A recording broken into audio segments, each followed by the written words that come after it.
gagah perkasa, berani berkorban untuk sesama. Air jernih tertuang dalam gelas menjadi obat. Air mengalir adalah tirta keabadian. Ini adalah Ponorogo.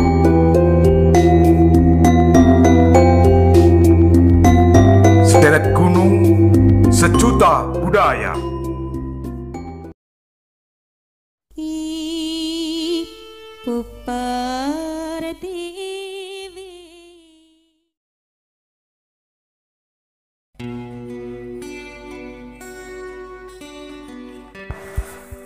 Sedulurku sekalian yang berbahagia, kisah babat hutan di wilayah Kerajaan Wengker dari Panembahan Agung Adipati Bathara Katong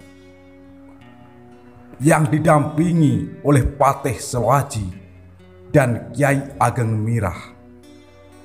Kiranya harus kita jeda sejenak karena ada sebuah kisah yang terpisah, yakni abdi pusaka Kerajaan Majapahit Jayadrono Jayadipa yang ditugasi oleh Prabu Brawijaya pada waktu itu untuk menjaga pusaka kerajaan yang dibawanya. Keduanya teringat akan pesan dari Prabu Brawijaya. Jayadrono dan kamu Jayadipa, ini adalah pusaka yang aku anggap pusaka ampuh yang aku punyai. Pusaka ini berjumlah 3, dan aku percayakan pusaka ini kepadamu untuk kamu jaga. Karena perlu kamu ketahui, kiranya tidak lama lagi aku harus lengser ke Prabon, dan yang mengetahui nanti adalah anak turunku.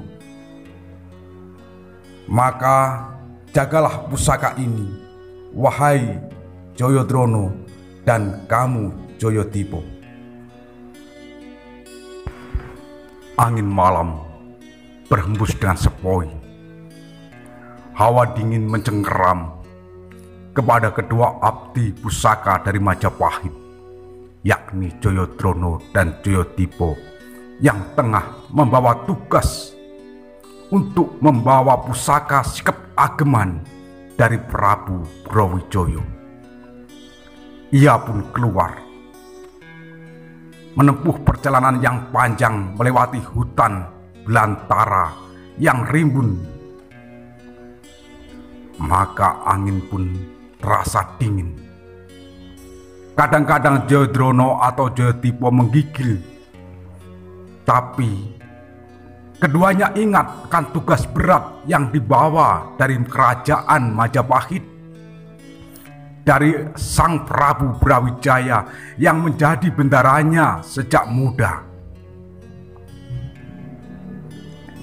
Maka tugas berat itu pun ia sanggup mengembannya.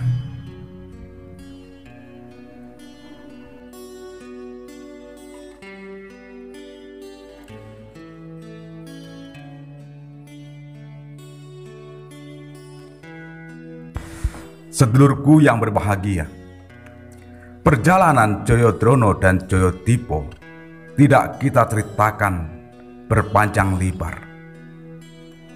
Kini ia telah sampai kepada sebuah wilayah, ya, di sebuah perbukitan. Perbukitan itu berada di antara Gunung Lawu dan Gunung Wilis. Indrokilo, demikian orang menyebutnya. Disitulah Jayadrono mengajak adiknya Jayadipa untuk beristirahat sejenak. Lalu Jayadrono berujar, jumbuh kelawan dawuh kang wis dak tampa. Sepertinya tempat ini adalah tempat yang cocok untuk kita berhenti sejenak. Ya, tempat yang berada di antara Gunung Lawu dan Gunung Wilis. Maka dari itu, adikku Jayadipa, di sini kita harus menekung pujo agar pusaka ini aman di tangan kita. Jayadipa pun mengiyakan ajaan dari kakaknya tersebut.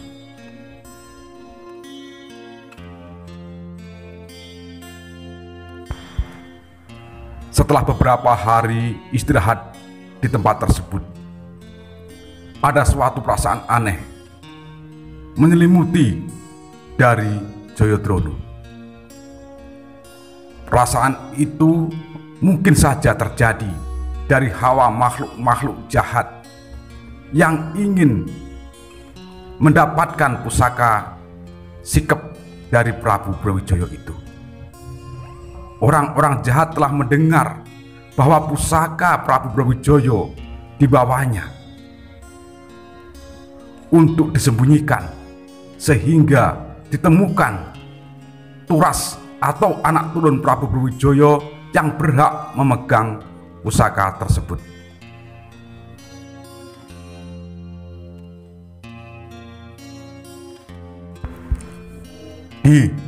Adikku Jayadipa, sepertinya kita telah diketahui keberadaan kita oleh para makhluk-makhluk yang ingin menguasai senjata ini. Maka dari itu, lebih baik kita segera pergi dari tempat ini dan menyembunyikan pusaka ini di tempat yang lebih aman. Sebab kalau saja sampai pusaka ini jatuh kepada orang yang jahat, maka pusaka ini akan dijadikan alat kejahatannya. Kita harus ingat akan wasiat Prabu Brawijaya bahwa kita menjaga pusaka ini sampai turasnya panjenengan penipun Prabu Brawijaya mengetahui keberadaan pusaka dan menyerahkan kepadanya. Nuwun sewu, saya hanya ikut kepada Kakang Mas Jayadrono.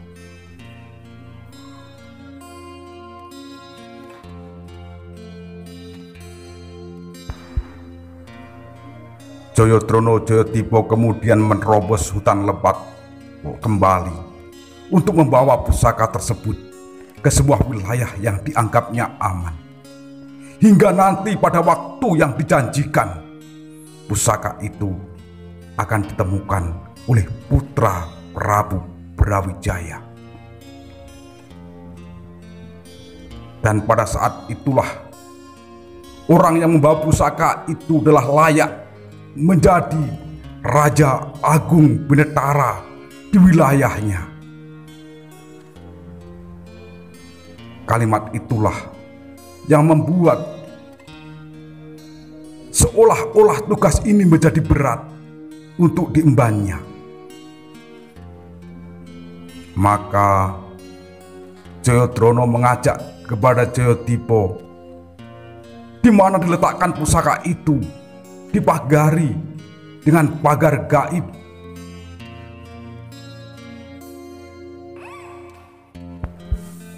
Jayadrono Jayadipa meletakkan pusaka tersebut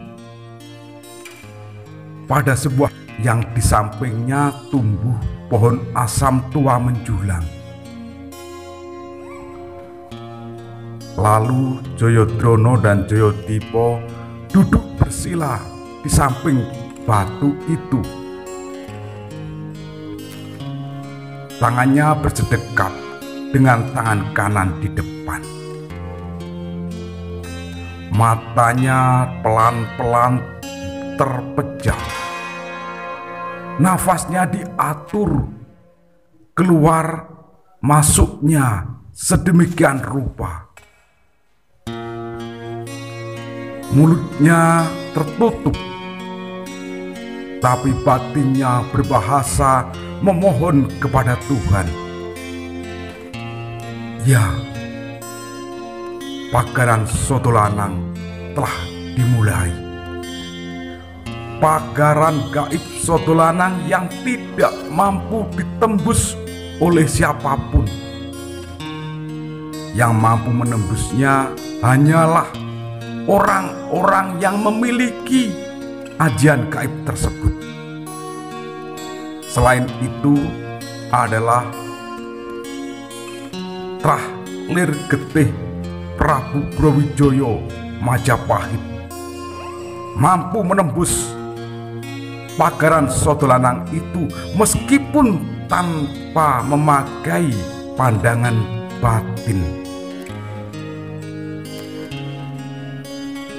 Usai upacara pemagaran, Jayadrona berujar kepada adiknya, "Di Jayadipa, kowe aja adoh saka kene. Awat-awat ana panggone pusaka iki. Saya tak berada di tepian sungai selatan dari Gunung Indragila. Dan nanti bila purnama tiba, kita bertemu di Gunung Indragila."